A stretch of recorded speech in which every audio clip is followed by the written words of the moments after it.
I don't mean necessarily bending over backwards, but as close as you can get to that while maintaining the stability of your business, the structure of your business, the flow of your business, to where it's not necessarily taking away from your other clients or causing you to not be able to take on additional business. But at the same time, this is the biggest purchase of somebody's lifetime. Just because you do it every single day doesn't mean that they do it every single day.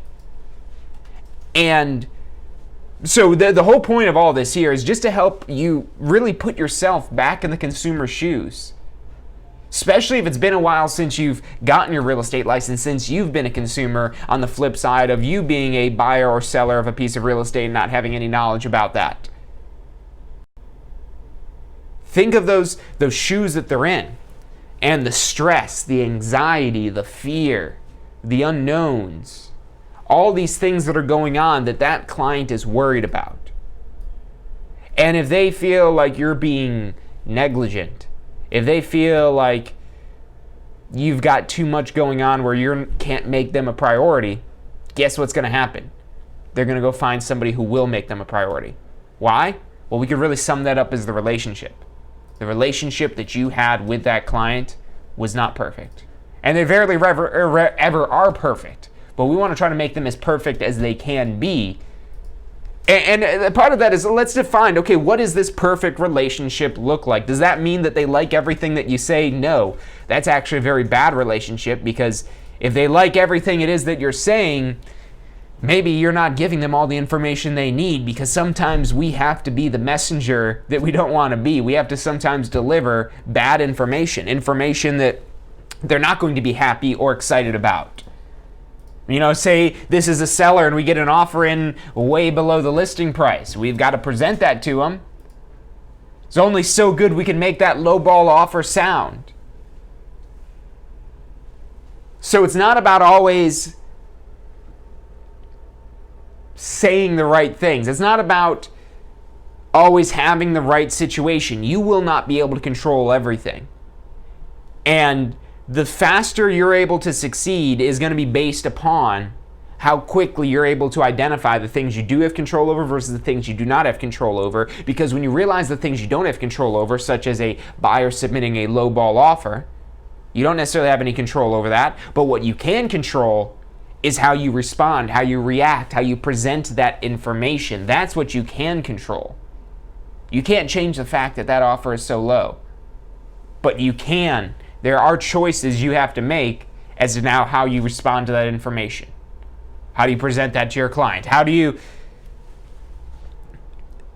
go above and beyond in this situation where the seller's not going to be happy? And you know, part of this comes from experience as well. The more it is that you do this, the more comfortable it is that you'll be. Think of the first time anything new is something that you've encountered something new, something out of the ordinary, and maybe it was even a good thing. Maybe it was even a good change that occurred. Something new that happened, some good change, but yet it's still scary. That our minds just freak out with this new information, this new thing, and it's analyzing it, thinking it through, trying to figure out, okay, well, what does this mean? How is this going to affect my security? Because remember, that's what your brain is concerned with first and foremost, is safety, security, and especially when it comes to your job, there's some big factors about safety, security, your well-being that come from your profession. And so when you encounter things that are different, that you haven't encountered before, your mind panics. And that's when it's most difficult to respond in the most appropriate way. But the more it is that you experience this, the more it is that you go through this, the better it is you'll be able to handle it and have a better reaction there in the moment. And reaction is normally a bad word because it means that you're acting upon an outside influence. But in real estate, sometimes we do have those outside influences. Again, the things that are outside of our control, times and opportunities where we will have to react. And when we have to react, we want to make sure we do that in a cool, calm, collected way that's not going to stress out our clients any more than they're already stressed out. Even if they look as cool as a cucumber, they might not be. It might just all be the face it is that they're putting on, and then when you walk out the door, you hang up the phone with them, They're telling their significant other how panicked and stressed they are, and how your realtor doesn't seem to know what they're doing because they don't seem to have an answer to this either. So again, it comes down to realizing how significant a role it is that you're playing. And I don't say this to hype you up and give you a big head, because that's not the point of this here. The point of this isn't for you to feel like, oh yeah, you're special. No, it's for you to realize that your client is special, that relationship that you have with them is special, that bond you've created, that relationship that you've created. And this is one of the other reasons why relationships are so important in real estate and really just sales in general, is because when you have a relationship with them, they're more willing to trust the things it is that you have to say. Because if they don't trust what it is that you have to say, now your job isn't just delivering the information, but getting them to believe the information. Now, how do you avoid that from being an issue in the first place? You never lose that trust in the first place. Because when you do lose the trust, when you do lose the confidence, when that veil is lifted and they realize that you are just another human who isn't perfect, now they might be looking. Again, just like how if we focus on those negative things, if our clients focus on the negative things as well, that's what they're going to find. Positive things and negative things out there are abound. It's really just a matter of which one is it that you're paying attention to, which one is it that you're focusing on. So, relationships, extremely important, not just for really providing just the necessary level of service that's going to result in you being successful. Because I guarantee you, if you've had an opportunity where you've lost a client before, you could look back on it and you could find something that you could do that could have improved the outcome. And this isn't a time where you're there to sit there and determine which items you should and should not do. You know, sometimes it helps just to reflect back on the situation and try to think, is there anything you could have done? Not should I have done anything, but is there even anything that I can have done? And usually, almost always, the answer is yes. And just to take a really crazy example on this, say you get in a car accident. And that car accident, as far as the police, the sheriff, the insurance company, everybody says it was not your fault. And you even believe it's not your fault. But let me ask you this, would you got in a car accident if you're in a car? Now you might say, well, John, I had to get in a car. Well, why did you have to get in a car? And this is that exercise where you just look back and you try to realize not whether or not you can do anything, but if there was something that you could have done. Not whether you should have done it. Because if we talk about the car accident thing and I say, well, you didn't have to get in the car, you might go on and say about how you did have to get in the car and all these other things, but the reality is that if you never got in the car, you would have never gotten in a car accident. But we can't necessarily live by that logic, because if that was the case for everything, then we would never leave our house, because there's all kinds of bad things that happen out there. So the point of this exercise is just for you to realize that there are actions you could take.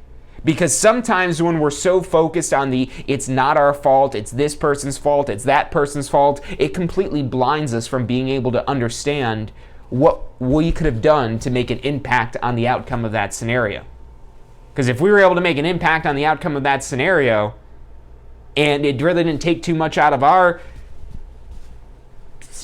effort, and again, going back to real estate commissions and how large they are, maybe it's worth it in this space for us to go a little bit out of our way to do something we normally wouldn't have done to preserve the relationship, to make sure the sale goes through, to ensure we get referrals, to ensure we get repeat business.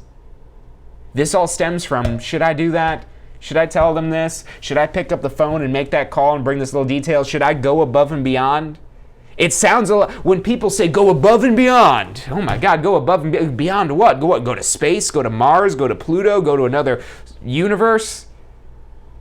That's the things we're talking about when we're talking about above and beyond. So when people say, oh, you got to go above and beyond for your clients, our mind starts like freaking out. So what do we got to, we got to like send them to the moon? And we will sometimes come up with these big crazy ideas of how to satisfy our clients, when really we just need to get back to the basics and get back down to simple things, because maybe it was just a small little tiny thing that we messed up, that we had to fix, or some small opportunity. Going above and beyond isn't as difficult as it sounds. It's not going to the moon. It's not going to Mars. It's just being better than your competition.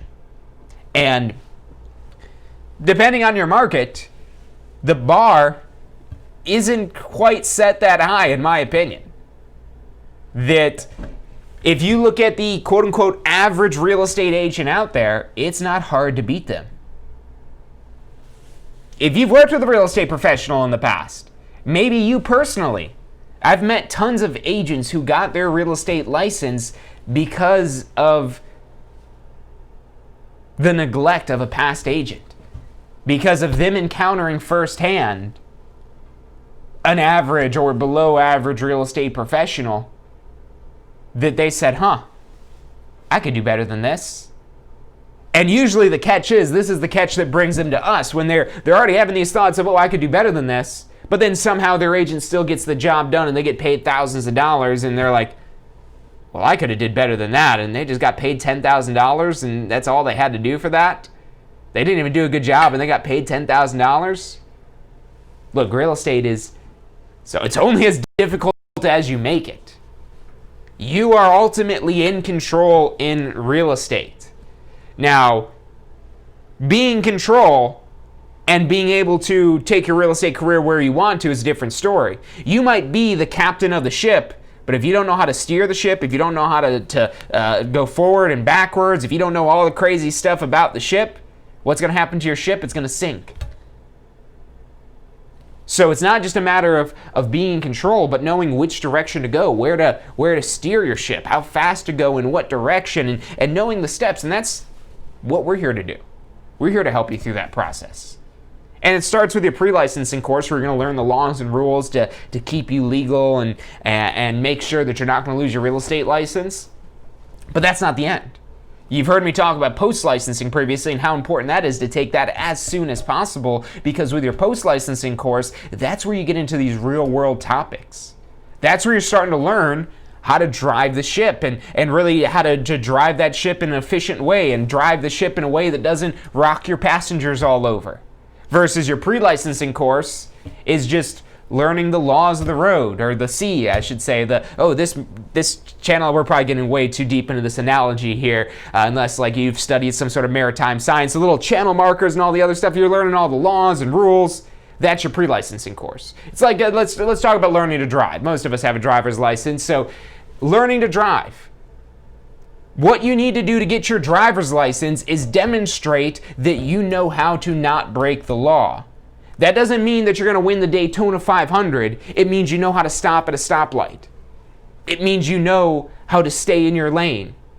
Or not necessarily know how to stay in your lane, but that you should stay in your lane.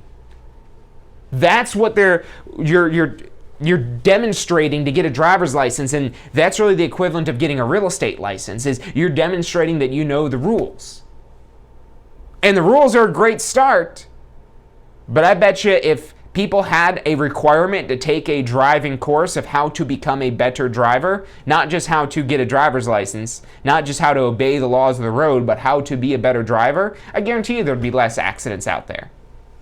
And if more real estate professionals took post-licensing as soon as possible, I guarantee you there'd be more successful real estate agents. And you might say, well, what if they just take it later? What if they just do it later? Well, maybe they don't make it to later. Maybe they get burnt out and disappointed with the success it is that they've not had getting their real estate license and really only operating on the information about laws and rules and not being in a good brokerage that doesn't have good training and really just having a lot of things that are working against you.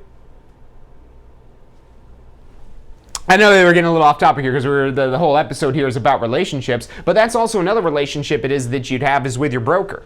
The relationship that you have with them. And when you get your real estate license, every broker that's actively recruiting new agents is trying to build a relationship with you. They send you stuff in the mail, they give you ads online, they send you emails, they call you, all kinds of things like that they're trying to recruit you because they want to have a relationship with you. Because they know that if they have a relationship with you, that they're going to get a piece of all of your relationships. And if you think about it, if we take away relationships, nobody would have any sales in real estate. Without relationships, there would not be any sales. Without relationships, we'd be very easily replaced. Well, maybe still not easily replaced by some sort of app. But the relationships, the personal connection we have for someone's biggest purchase of their lifetime is a big factor of why people will still trust realtors, not just today, but for time to come as well. But if you've had a bad relationship with a realtor in the past, how hesitant are you going to be to use another realtor again in the future? And what you've got to realize, you as the real estate professional, you might be dealing with a client who has had one of those bad relationships in the past, where they had a bad relationship, they had a bad interaction with their previous realtor, and now they have expectations that you're going to be the same thing. And so part of building the relationship is establishing trust with them.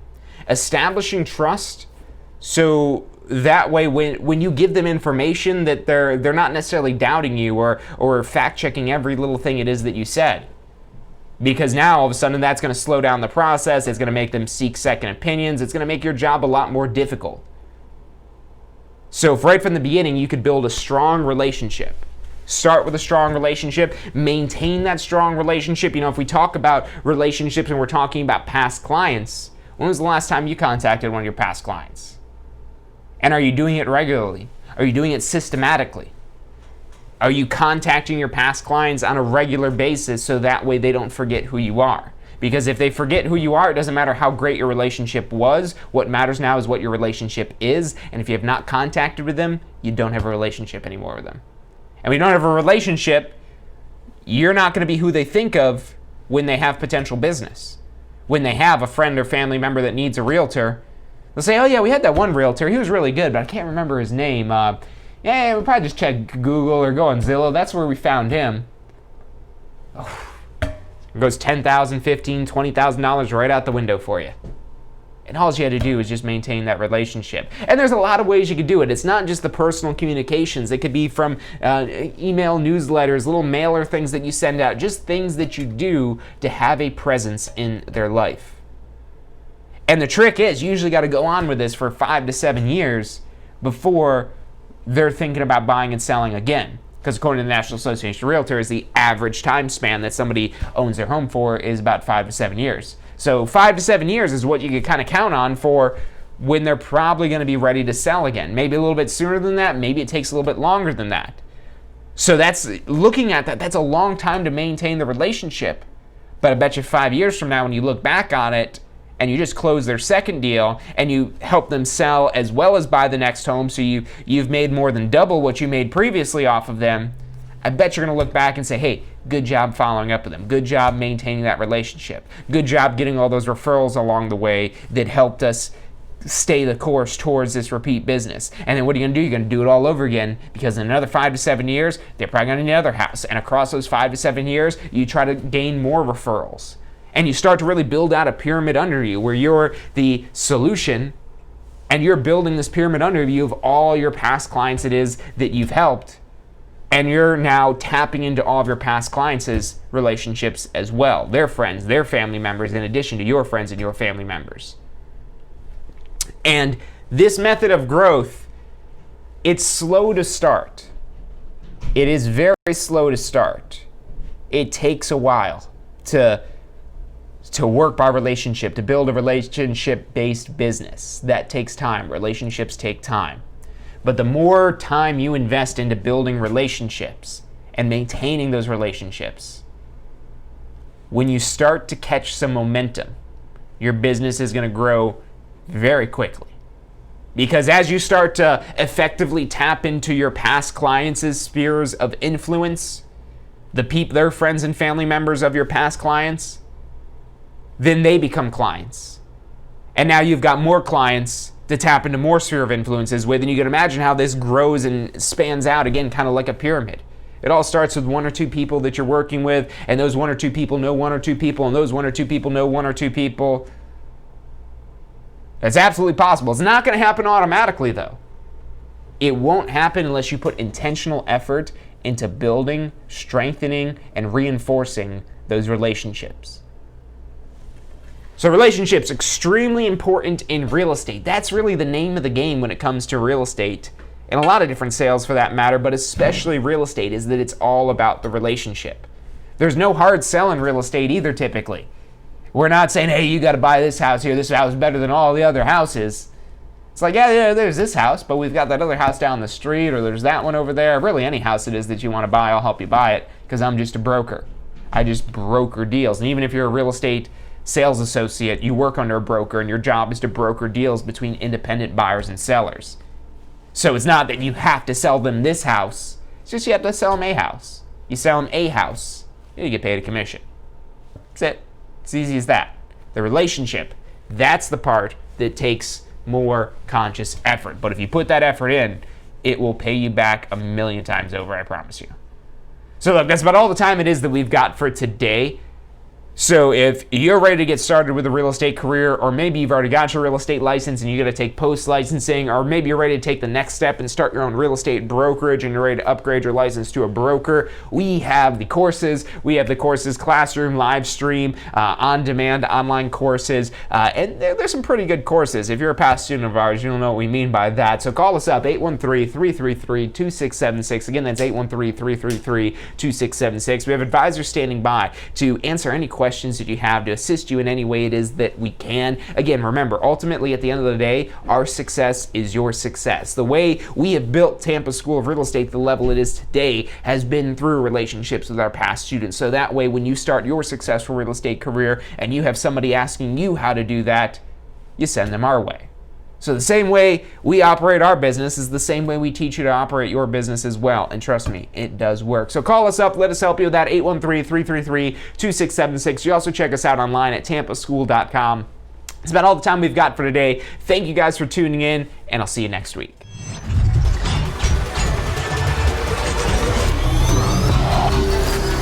The most powerful tool to study for your real estate exam is the Question Simulator from Tampa School of Real Estate. We've used our years of experience in preparing students for the Florida real estate exam to bring you the most powerful exam study tool available. In the Question Simulator, you'll be able to go directly to a particular unit so you can focus on the sections where you need the most practice. We have also included the percentages of each unit so you know which units are the most important for your real estate exam. Every question will immediately give you detailed feedback, which is almost always more important than the question or the answer themselves. After completing all the questions in a particular unit, you can go through question by question and review any that you've gotten wrong. You could also print out a report at the end of each quiz.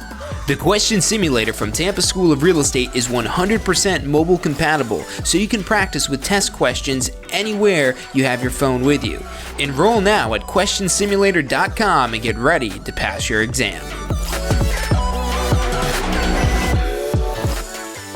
State of Real Estate. Every Friday at 12 noon Eastern Time. Grow your real estate business. You're watching State of Real Estate.